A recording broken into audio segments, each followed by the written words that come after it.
1929 লৈকে সেই ব্যৱস্থাই চলিছিল অতি আচৰিত কথা 1929 লৈকে প্ৰায় 1930 চনলৈকে কোনো বিচৰা নাছিল যে ব্ৰিটিছ ভাৰতৰ পৰা গুচি যাওক 1929 চনটো আটাইতকৈ ইম্পৰ্টেণ্ট আমাৰ ভাৰততে জৱাহৰলাল নেহৰুৰ লগত সহযোগ কৰিছিল আৰু এগৰাকী খুব ডেকা সেইখন সময়ত আহিছিলে নেতা সুভাষ চন্দ্ৰ বসু তেওঁলোক দুইজনে কংগ্ৰেছৰ ৱৰ্কিং কমিটিত এখন মস্ত কাজিয়া হৈছিলে তাৰ প্ৰচিডিং এতিয়াও আছে সেই প্ৰচিডিংছত কংগ্ৰেছৰ চৰমপন্থী নৰমপন্থী দুটা ভাগত বিভক্ত হৈ এটা দাবী পাছ কৰিছিল সেই দাবীটো আছিল পূৰ্ণ স্বৰাজৰ দাবী ফুল ফ্ৰীডম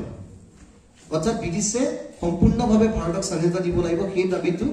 29 চনলৈকে কিন্তু কোনো কৰা নাছিলে সেই চনত প্ৰথমবাৰৰ বাবে এই দাবীটো উত্থাপন হৈছিল অৰ্থাৎ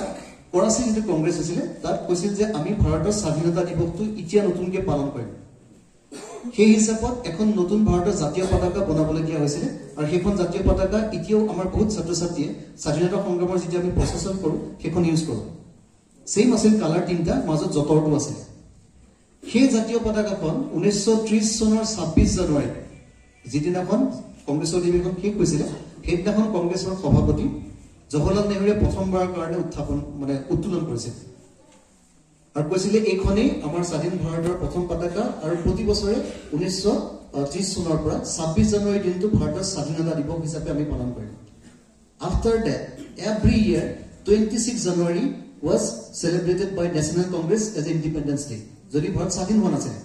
32 চনতো তেওঁলোকে পতাকা উত্তোলন কৰিছে কৈছে ভাৰত স্বাধীন হ'ল সেই দিনটো 26 জানুৱাৰী ইতিমধ্যে বহুত কিটা আন্দোলন পাৰ হৈ গ'ল শেষত 1942 চনত ভাৰতীয় আন্দোলন আহিলে তাৰপিছত আজাদ হিন্দ ফৌজৰ আন্দোলন আৰম্ভ হৈ গ'ল শেষত গৈ থৈ ব্ৰিটিছে এনেকুৱা এটা পৰ্যায়ত আহিলে যে ভাৰতক স্বাধীনতা দিব এই নেগোচিয়েশ্যন চলি থাকোঁতে কংগ্ৰেছৰ ফালৰ পৰা অফাৰ দিছিলে যে 26 জানুৱাৰী দিনটো যেহেতু আমি প্ৰতি বছৰে পালন কৰিয়ে থাকোঁ আপোনালোকে আমাক স্বাধীনতা কিন্তু 26 জানুৱাৰী দিনটোতে দিব মাউণ্ট বেটেন যিদিনাখন আহিলে তেওঁলোকৰ লগত যিটো ডিছকাশ্যন হৈছিলে তেওঁক সেইটোৱে কোৱা হৈছিলে ঠিক আছে পাৱাৰ ট্ৰেন্সফাৰ হ'ব কিন্তু 1948 চনৰ 26 জানুৱাৰীত দিব so that এই দিনটো যিটো দিন আমি প্ৰতি বছৰে পালন কৰি আহিছোঁ তাৰ প্ৰাসংগিকতা অটুট থাকে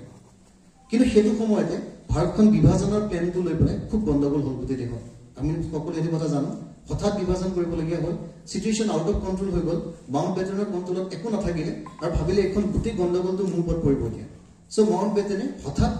কাৰোৰ লগত ডিছকাছ নকৰাকৈ 14 আগষ্ট পাকিস্তানক স্বাধীনতা দিলে আৰু 15 আগষ্টত ইণ্ডিয়াক স্বাধীনতা দি 16 আগষ্টৰ দিনা গোটেই ব্ৰিটিছে তালি দিবলৈ মানে ইণ্ডিয়া এৰি গুচি গ'ল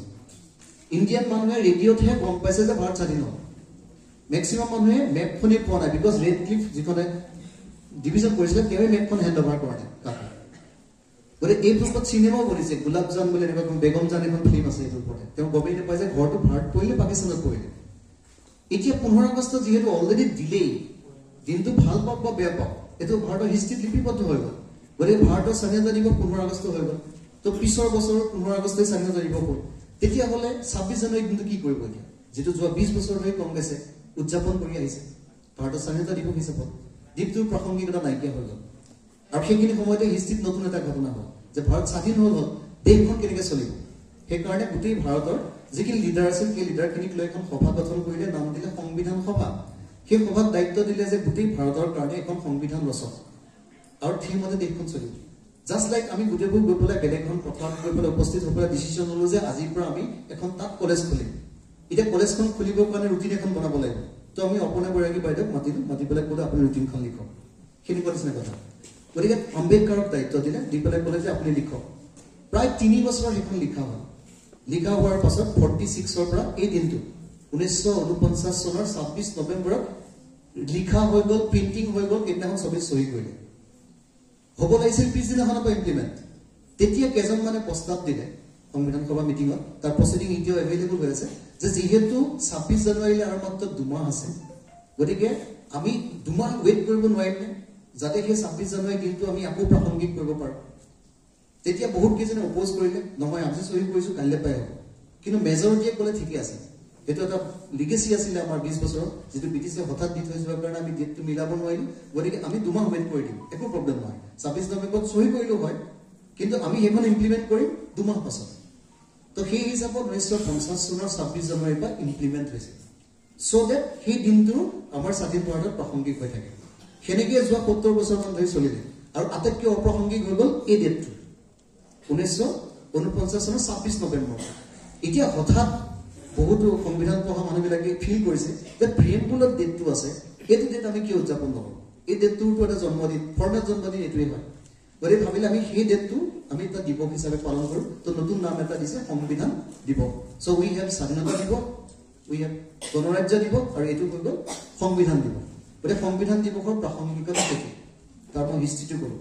আৰু প্ৰিয়েম্বুল বুলি যিটো এতিয়া দিয়া হৈছে প্ৰিয়েম্বুলটো হ'ল সূচীপত্ৰ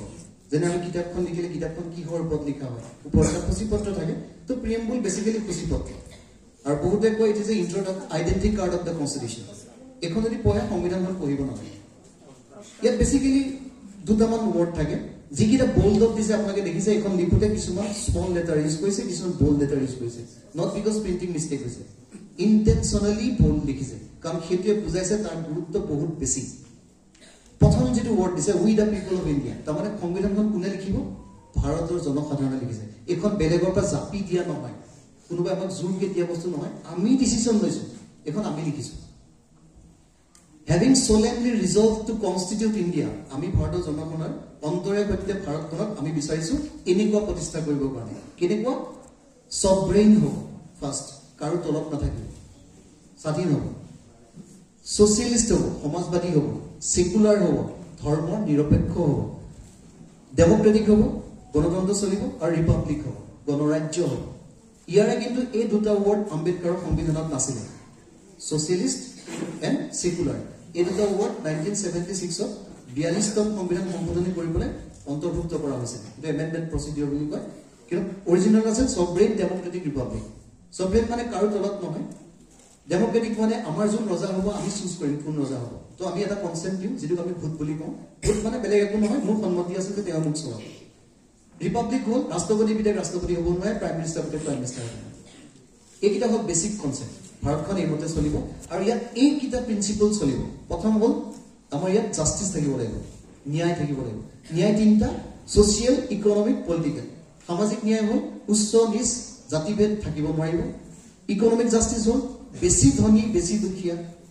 ইকোনমিক ইনজাস্টিস কাবাক বেছি দৰমহা দিব কাবাক কম দৰমহা দিব সেম কামৰ কাৰণে পুৰুষক বেছি দৰমহা মহিলাক কম দৰমহা সেম কামৰ কাৰণে কেৱল নচলিব এণ্ড দেন আছে পলিটিক্যাল জাস্টিস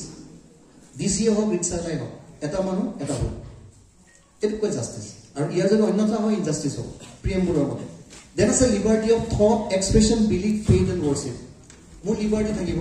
মই যি মতে চিন্তা কৰোঁ সেইটো চিন্তা মোৰ প্ৰকাশ কৰাৰ অধিকাৰ থাকিব মই বিশ্বাসৰ অধিকাৰ থাকিব কাবাক ভাল পোৱাৰ বেয়া পোৱাৰ ফেইথৰ অধিকাৰ থাকিব আৰু ৱৰ্শিপ কৰাৰ অধিকাৰ থাকিব প্ৰাৰ্থনা কৰাৰ প্ৰেয়াৰ কৰাৰ অধিকাৰ থাকিব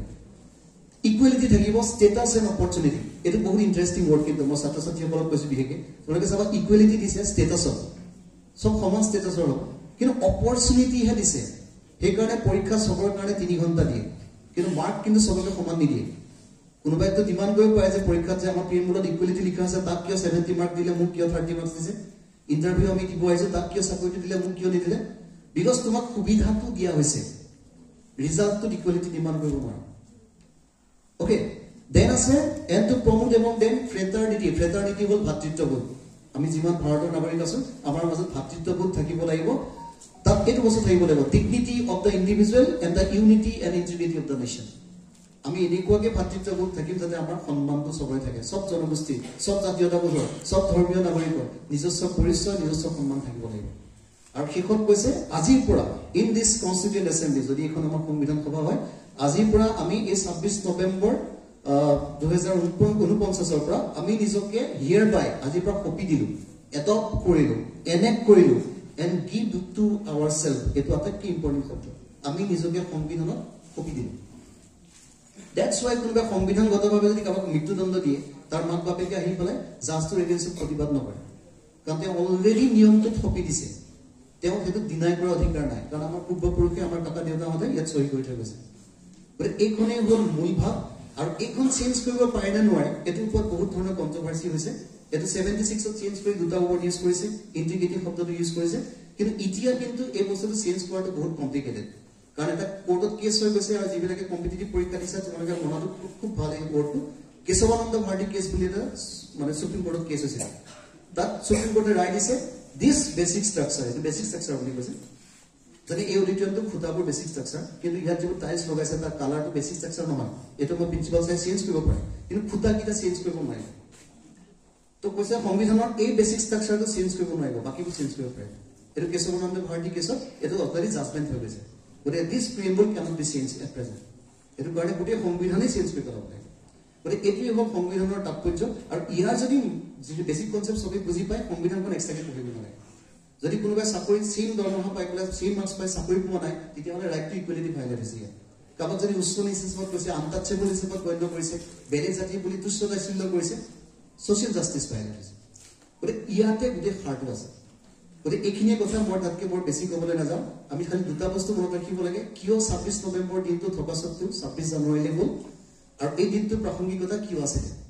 আৰু দ্বিতীয়তে ইয়াৰ যিটো আমাৰ বেছিক এইটো মুখস্থ কৰিবলৈ বেছি টাইম নালাগে প্ৰতিটো ছাত্ৰ ছাত্ৰী যদি ফ্ৰণ্টত মাৰি লৈ পেলাই পঢ়ে পল চায়েন্স বুলি নহয় যিকোনো চায়েন্সৰ বিকজ এইখন আমাৰ ৰুটিন হয় কলেজৰ ৰুটিন যেনেকৈ চবৰে হাতত থাকে এইখন আমাৰ দেশৰ ৰুটিন হয় তো এই ৰুটিনখন আমি নৰ্মেলি ফ্ৰণ্টত মাৰি থ'লে এইটো মুখস্থ হৈ যায়